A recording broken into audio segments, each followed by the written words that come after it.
For English speaking, we have to make short sentences. In our daily conversation, we have to use so many short sentences. So first we have to understand the concept of making the short sentence.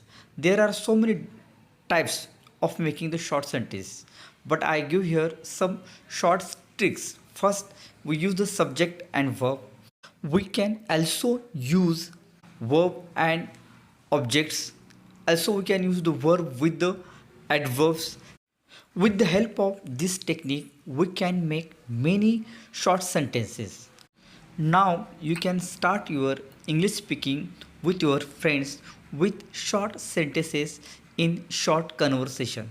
This is the very simple and very easy technique to start and develop your English speaking. Now we give here so many examples. Take the screenshot, write in your notebook and make your own sentences